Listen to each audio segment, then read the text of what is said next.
I really think that there's so much misinformation. We've never really seen anything like it. I mean, I've been covering wars now for 35 years, and I have never seen people with their nails done in the Ukrainian flag, right?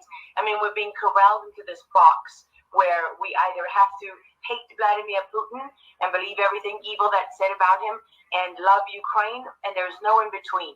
And that reminds me a lot of you're either, a white supremacist, or you go with the Democrat narrative on everything under the sun. Although, these days it's hard to believe anything that our leaders tell us, because they've lied about COVID, they lied about Russia collusion, they lied about the Ukraine impeachment trial, and there's so much more going on in Ukraine that nobody is talking about. You see such dishonesty when it comes to the history of Ukraine.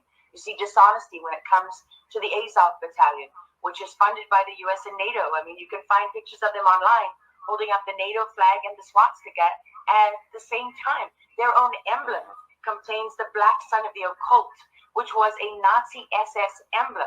And it also contains the sideways, lightning insignia of the SS.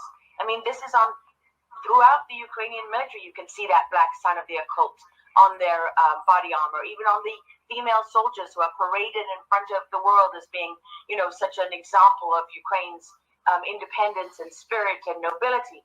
Even they are wearing the black sun of the occult. And, the White House wants you to believe, well, this doesn't matter, it's just a small number of troops. It's not true. The Azov battalion has been murdering its way through eastern Ukraine. Yeah. We don't want to admit this. This was why Crimea voted for independence. This is why Crimea wanted to be with Russia. Because we in the media, in the Western media and in the West, won't acknowledge the reality of what's gone on. Western Ukraine backed the Nazis. It was a headquarters for the Nazi SS.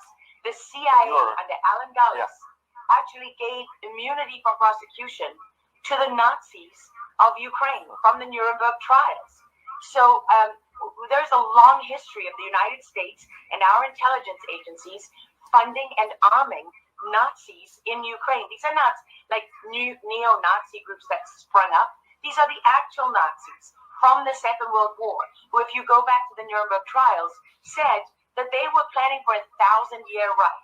And so you have to really wonder as you look at this, when you know that the CIA sponsored the Color Revolution in Ukraine in 2013 and 14, that they selected Ukraine's leaders, go to Victoria Nuland's leaked phone conversation where she and the U.S. ambassador are deciding who can lead Ukraine. I mean, there's as much interference here as you could possibly imagine before you even get to Hunter Biden, Nancy Pelosi, John Kerry, and Mitt Romney, and all of their children who are employed, who earn millions from Ukrainian gas companies. Yeah, you were pointing, to a real credibility crisis for our leaders. I want to let Karen Turk jump in. Yeah, I wanted to bring up the fact that President Zelensky is Jewish, and I don't know exactly how this factors in, but there's some very interesting points in what you're saying. And what troubles me about the moment that we're in is that we have such a selective and a narrow reading of history.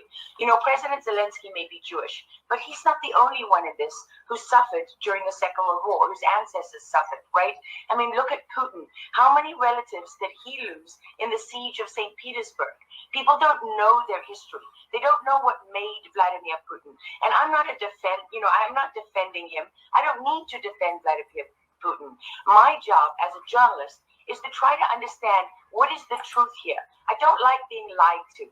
And we're being lied to on an epic scale. When we're told your only choice is you have to be 100% with Zelensky, who's a puppet, who you can find on the internet in black stilettos and leather pants, shirtless, doing a spoof Dancing with the Stars kind of entertainment video. That's a mock of a Ukrainian group that does this kind of satanic occult type of music video. And I mean, Zelensky was selected like so many of our leaders. And honestly, with big tech and with election fraud these days, we don't know how many leaders all around the world have been selected for us and weren't actually voted in. But what we do know is that there are increasing problems with technology and the digitization of our world. Because look at what's happening with COVID. Look at what has happened globally. We are fighting the same battles all over the world. To pretend that this war is about Russia and Ukraine is just a bare-faced lie. If Putin has been warning for 15 years that he is not going to stand by while the globalists take over the world, build bioweapons facilities and whatever else they're doing in Ukraine. Ukrainian oligarchs. Ukraine has been a center of money laundering for, many of the leaders in this country. For how long? Billions of US dollars have been laundered through Ukraine, and we say nothing about it. These are our tax dollars. I mean, before the impeachment trial, had you ever heard of anyone in the United States, us bringing in foreign governments to the White House for anti-corruption training? Does nobody question these things? Why do we not question them? We have an idiot like Lieutenant Colonel Vindman, who goes at the impeachment trial and sits there as a lieutenant colonel. He didn't even make colonel. And he's telling the President of the United States what his policy should be.